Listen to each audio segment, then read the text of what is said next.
Based in the heart of the Kinabatangan River, the Danau Girang Field Centre is ideally placed for leading scientists to study Borneo's endangered animals up close and personal. Danau Girang Field Centre is a leading entity in wildlife conservation.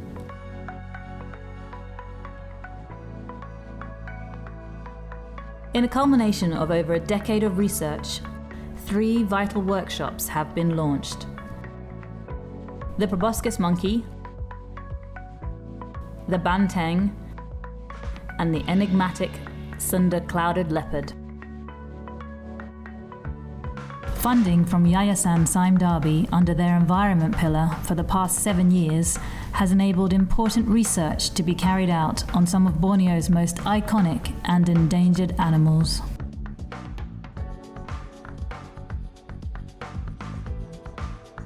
We predict the first populations will go extinct within the next 40 years. We can't see exactly when the end point would be for the proboscis monkey in Sabah, but for sure local extinctions will start happening, within our lifetime. Although it looks like a cow, it's not a cow. It's a wild animal. And it is more endangered than the proboscis monkey, believe it or not. So we have to do everything in our might to save it before it's too late. With almost 4 million ringgit of funding, Danau Girang Field Centre has been able to do very important research in order to preserve very important species in Sabah. These 3 workshops were a platform for this research to be shared and strategies suggested for these endemic animals' protection. Each of these workshops was broken down into a number of days, with technical working groups before or after the workshop, and then at least 2 days of open international workshops. Earlier this year, we saw international and local stakeholders brainstorm ways to save the proboscis monkey from the brink of extinction.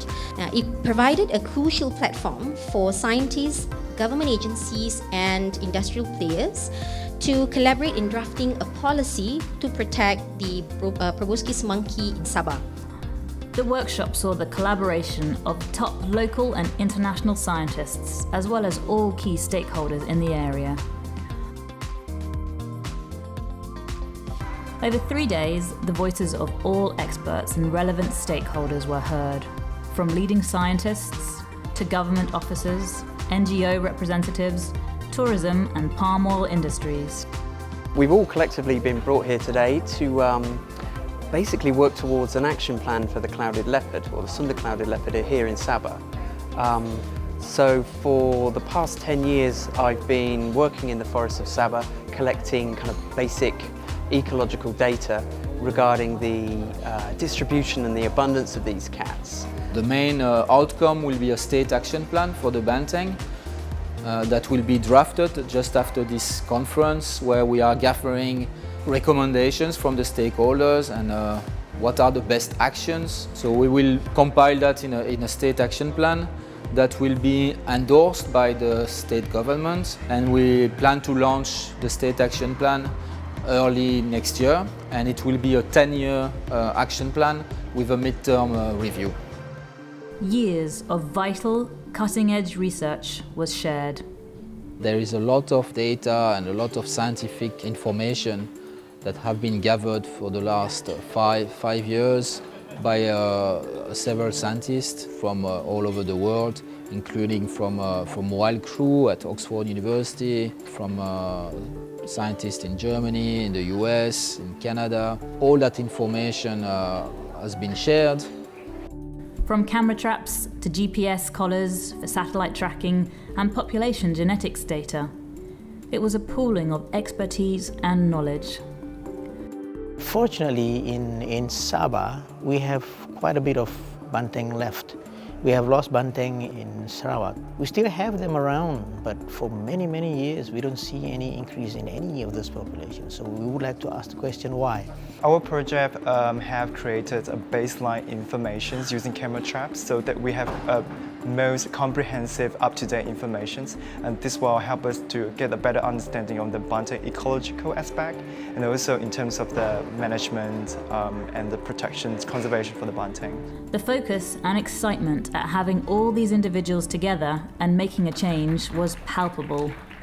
We're spending several days working with as many as 70 different people from Sabah who have first-hand knowledge of all aspects of conservation and the environment in this state. The most inspiring aspect of this, the Bornean Banteng Symposium, has been the collaboration between non-profits, non-government organizations, government organizations such as the Wildlife Department and the Forestry Department, local corporations, again, Sime Darby has been here, as have others. So you need that, those partnerships and those collaborations to see success long-term in a program, and to have possibly 50 or 60 people in the room from multiple organizations.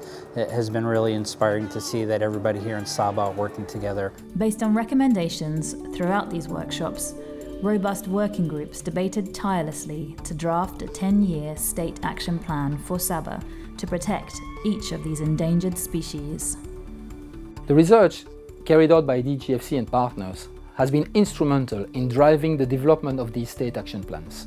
Without that research on these endangered species over the past 5 years, recommendations could not have been based on true and accurate information. For example, surveys were carried out on proboscis monkey and Sunda clouded leopards and were published in scientific journals. Extensive camera trap surveys on banteng have provided crucial information on distribution, population size and dynamics, and effects of forest management regimes that allow for crucial population and habitat viability analysis.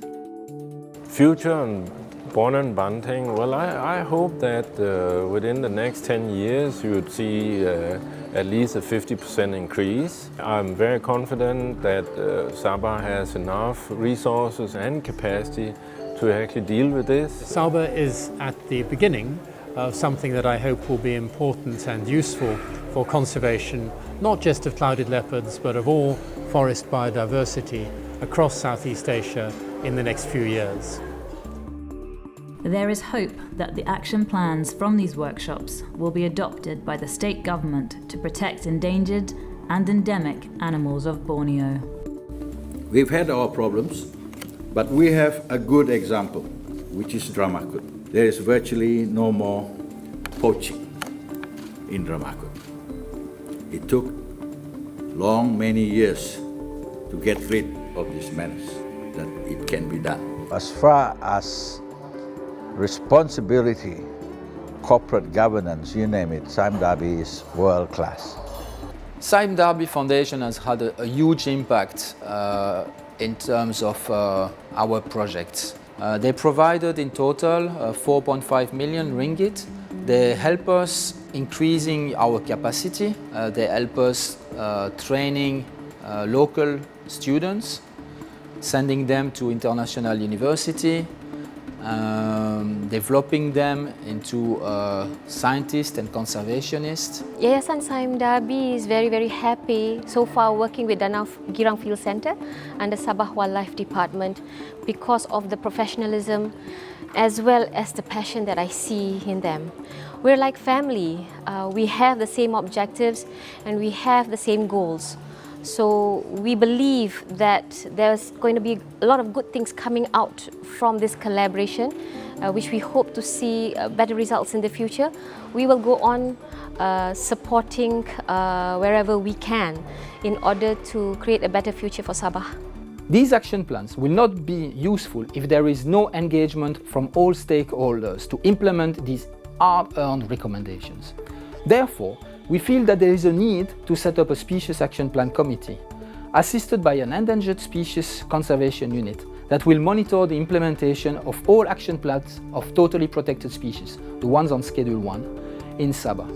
We sincerely hope that these action plans will provide the tools to better protect Sabah's wildlife and be taken up by all relevant stakeholders to lead the charge in protecting, preserving and ensuring the survival of Sabah's amazing wildlife and biodiversity.